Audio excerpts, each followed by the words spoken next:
Jumpa kembali dalam Quo Vadis Indonesia episode ketiga.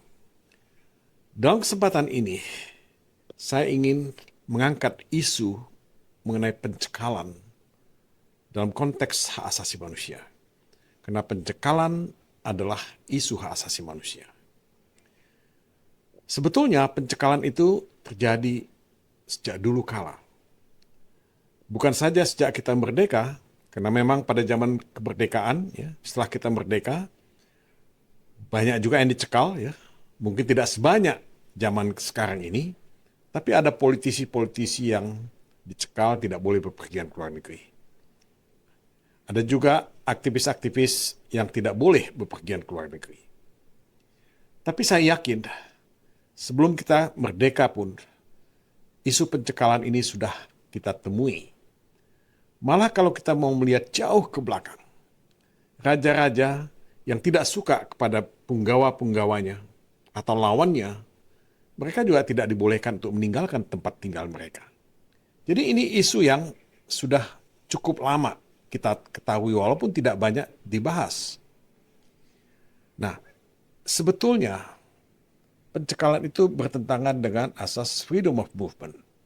Kebebasan untuk meninggalkan tanah airnya atau negaranya, dan kebebasan untuk kembali ke tanah airnya.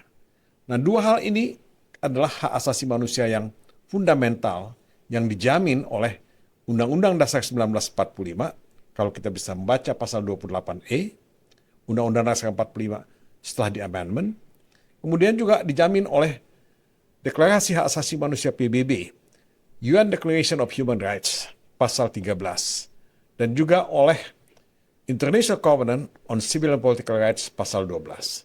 Jadi sangat kuat dasar untuk freedom of movement baik dalam hukum nasional maupun hukum internasional.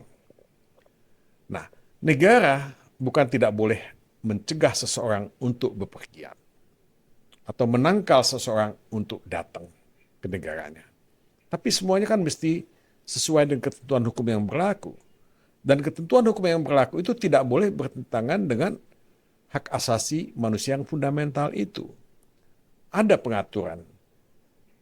Kapan pencegahan itu bisa dilakukan misalnya? Kalau seseorang dicurigai akan melarikan diri, padahal dia masih dalam proses penegakan hukum yang sedang dijalankan. Nah, itu bisa dilakukan pencegahan. Ya.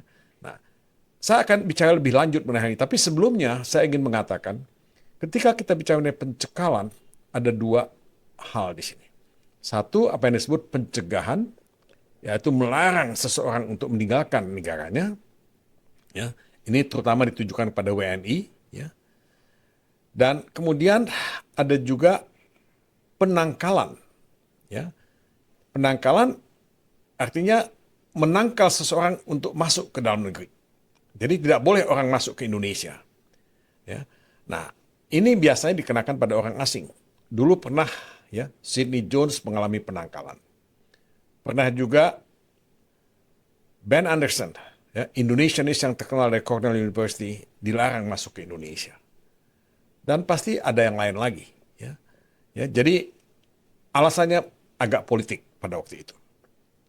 Nah, pencekalan itu juga memang sering dilakukan dengan alasan politik. Kita tahu bahwa pada zaman Orde Baru banyak pencegahan dilakukan terhadap anggota-anggota PKI dan keluarganya, tidak boleh meninggalkan Indonesia. Begitu banyak orang PKI yang juga tidak berani pulang ke Indonesia. Setelah peristiwa G30 SPKI itu terjadi. Banyak yang tinggal di Belanda, di Jerman, di Inggris, di tempat lain, ya mereka bisa pulang sebetulnya, karena tidak dilarang untuk kembali ke Indonesia. Tapi mereka tidak akan bisa meninggalkan Indonesia ketika mereka kembali ke Indonesia. Malah mereka akan diperiksa dan diinterogasi pada waktu itu. Dan juga ada pencekalan terhadap petisi 50 yang dipimpin oleh Ali Sadikin, Jenderal Nasution, Hugeng, dan sebagainya. Di situ juga ada Pak Natsir misalnya. Saya ingat saya hadir beberapa kali dalam pertemuan petisi 50 dan mendengar cerita mereka bahwa mereka bukan saja dicekal, ya, dicegah untuk bepergian ke luar negeri. Mereka itu ya dicekal untuk menghadiri resepsi-resepsi ya kenegaraan misalnya. Nah juga ada pencekalan terhadap aktivis, ya, aktivis yang dianggap vokal, dianggap outspoken. Nah dalam konteks ini mungkin saya bisa bercerita mengenai apa yang saya alami ketika 2 kali saya dicegah untuk bepergian ke luar negeri. Pertama kali saya dicegah untuk bepergian ke luar negeri ya, oleh pihak security. Ya mungkin pada waktu itu Bakin ya, atau mungkin juga pihak TNI ya, ABRI dalam waktu itu. Paspor saya diambil oleh Jam Intel, Jaksa Agung Muda Bidang Intel ya, Pak Nugroho. Saya sendiri bertemu dengan Jenderal Beni Murdani menanyakan kenapa saya dicegah waktu itu. Kenapa saya tidak boleh bepergian ya. Ya, tapi memang alasannya ya alasan yang securities ya, yang saya mungkin yang terlalu vokal, terlalu outspoken, mengkritik Indonesia dalam kasus-kasus pelanggaran hak asasi manusia. Saya dikatakan, jangan menjemur kain kotor di luar. Ya, saya tidak tahu apa saya menjemur kain kotor. Yang saya jelaskan adalah saya bicara mengenai facts, mengenai fakta. Ya. Nah, kedua kali saya dicekal oleh Menteri Kehakiman Ismail Saleh ketika saya akan menghadiri sebuah seminar internasional di Manila. Saya sudah check-in, ya. Kemudian saya akan berangkat ke gate, ya, dan melewati imigrasi. Nah, di situ saya ditunjukkan oleh imigrasi bahwa saya tidak boleh bepergian. Kenapa? Karena ada surat yang ditulis tangan oleh Menteri Kehakiman Ismail Saleh yang mengatakan saya tidak boleh bepergian ke luar negeri.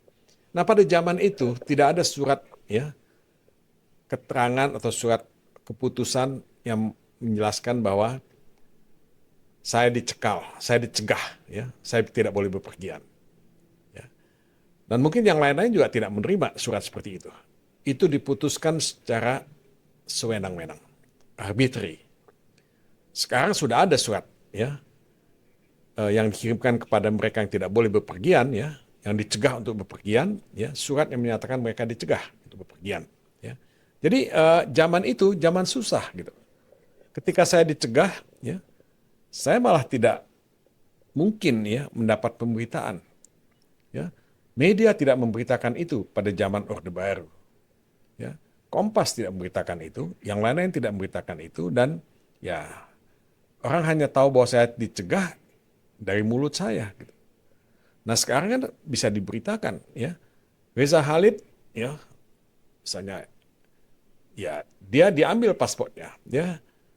Nah dia diberitakan. Banyak orang yang dicegah untuk keluar negeri diberitakan di media, misalnya. Nah jadi kasusnya agak beda gitu. Ya. Nah tapi yang saya mau katakan adalah bahwa pencegahan ini terjadi cukup lama dalam keadaan yang berbeda. Pada zaman Orde Baru, pencegahan itu dilakukan secara semena-mena tanpa ada proses hukum sama sekali. Nah sekarang, sejak reformasi, sejak kita melakukan pemberantasan korupsi dengan sangat masif, banyak orang yang dicegah untuk bepergian. Sebagian dengan alasan untuk kepentingan pemeriksaan, ya, sebagian untuk alasan-alasan ya mendapatkan alat bukti, ya. Tapi yang pasti mereka tidak boleh bepergian, ya. Nah, bukan hanya terhadap mereka yang korupsi, tapi juga kasus-kasus lain ya bisa juga ya dicegah, ya. Dan kalau kita membaca undang-undang imigrasi yang meminta untuk pencegahan itu juga ada beberapa pihak. Ada Jaksa Agung, ada Menteri Keuangan, ada Kepala Kepolisian, ada KPK, ada Kepala BNN. Nah semua ini adalah pihak-pihak yang bisa meminta pencegahan dilakukan.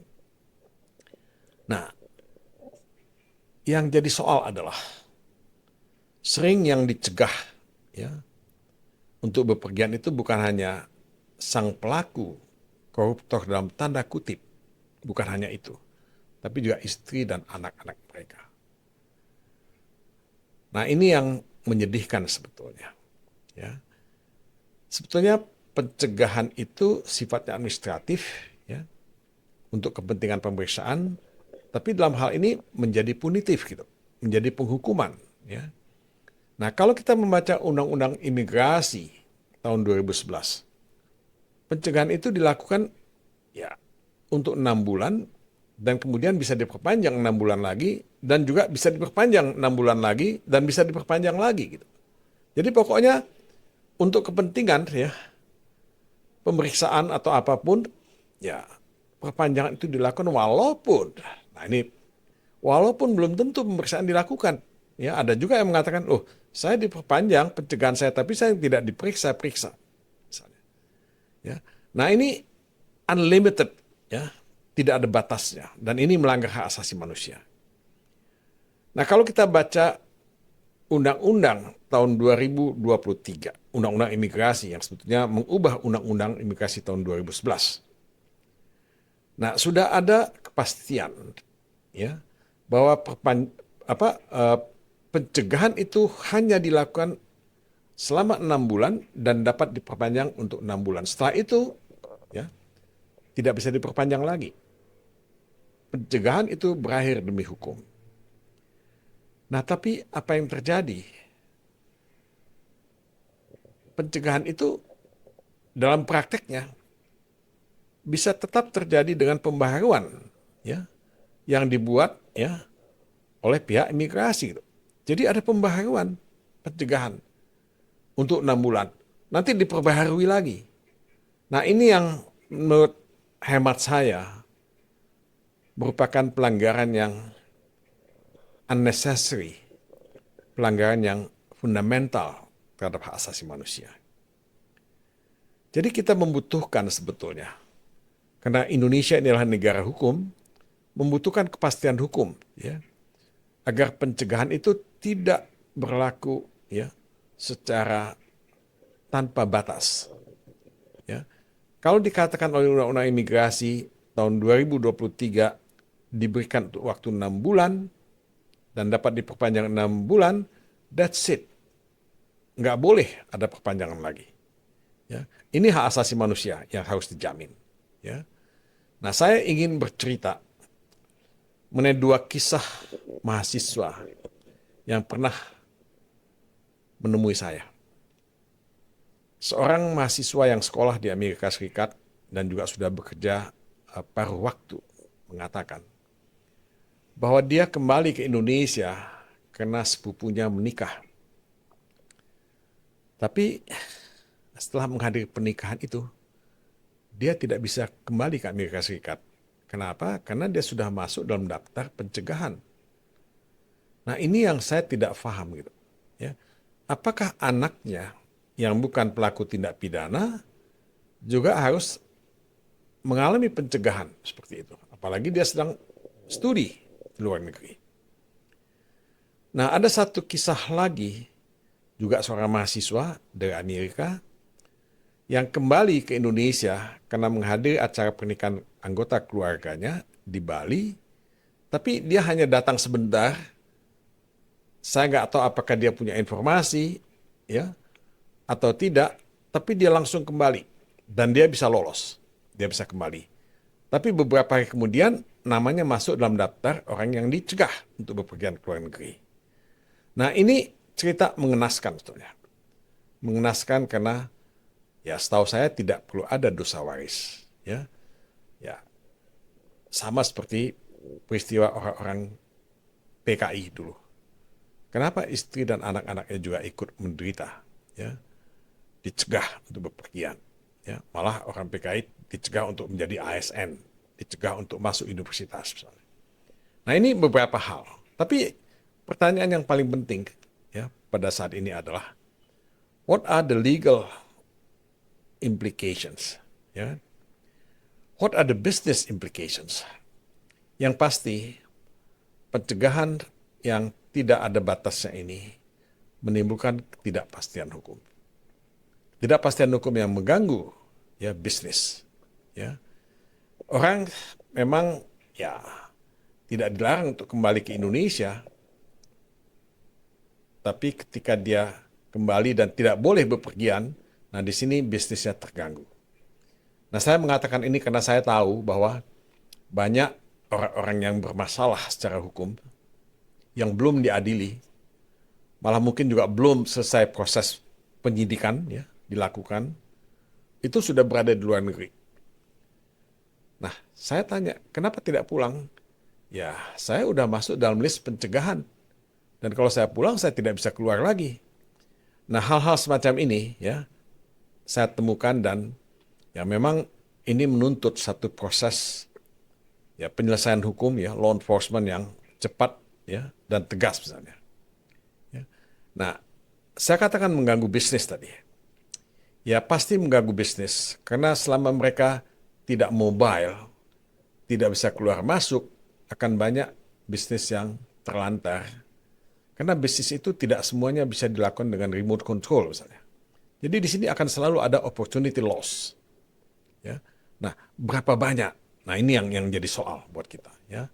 Nah, kedua yang paling mengenaskan ya itu yang saya katakan tadi, memisahkan ya istri, anak dari keluarga-keluarga ya mereka di Indonesia. Nah, ini tentu sangat menyedihkan ya. Saya mendengar sebuah cerita misalnya istri dari seorang ya yang dituduh melakukan atau mempunyai masalah hukum tidak bisa kembali ke Indonesia karena takut akan kembali ya. Karena tidak ada jaminan dia bisa meninggalkan Indonesia ketika tidak bisa menghadiri kematian ya upacara kematian atau meninggal dari keluarganya. Nah, saya agak tercenung dengan hal ini. Tapi inilah potret dari keadaan ya mengenai pencegahan yang terjadi di Indonesia pada akhir-akhir ini yang saya harap bisa kita koreksi dan luruskan kembali. Saya ingat ketika zaman reformasi, dua hal yang kita inginkan antara lain adalah menegakkan hak asasi manusia dan menjamin tegaknya rule of law atau supremasi hukum. Nah, apakah kita masih komit terhadap dua hal ini? Kedua, mungkin yang perlu ya ditekankan sebagai penutup adalah bahwa Mahkamah Konstitusi harus meluruskan tafsir tentang pencegahan ini. Ya, kalau dikatakan hanya 6 bulan plus 6 bulan, ya no more, no less. Ya, hanya 6 bulan plus 6 bulan. Dan kalau kita mau melihat International Covenant on Civil and Political Rights dan Syracuse, Principle, ya sebetulnya kalau kita bicara mengenai piutang negara terhadap orang-orang yang dianggap punya utang kepada negara, piutang negara itu bukan alasan untuk melakukan pencegahan. Pencegahan itu dilakukan dalam hal ada alasan keamanan nasional, ya, kemudian juga keresahan, ya, ketertiban ya, dan sebagainya. Ya. Nah, bukan untuk piutang negara yang dianggap sebagai persoalan privat, sebenarnya. Persoalan privat yang ya harus diselesaikan ya dalam proses hukum yang cepat, murah, dan sederhana. Nah, yang terakhir tentu kembali saya ingin menekankan istri dan anak-anak ya itu seharusnya tidak ikut menderita ya akibat tindak pidana yang dilakukan oleh orang tuanya ya atau suaminya. Ya. Nah, ini hal-hal yang sangat manusiawi yang perlu kita lihat kembali. Ya. Nah, what is the point of making people suffering? Saya kasih tidak perlu juga membuat orang lain menderita gitu. Ya. Jadi please mudah-mudahan kita bisa ya mengkoreksi keadaan seperti ini ya. Karena ini jelas pelanggaran hak asasi manusia yang tidak bisa dibiarkan begitu saja. Demikian episode kita pada kesempatan ini. Sampai ketemu kembali pada kesempatan berikutnya.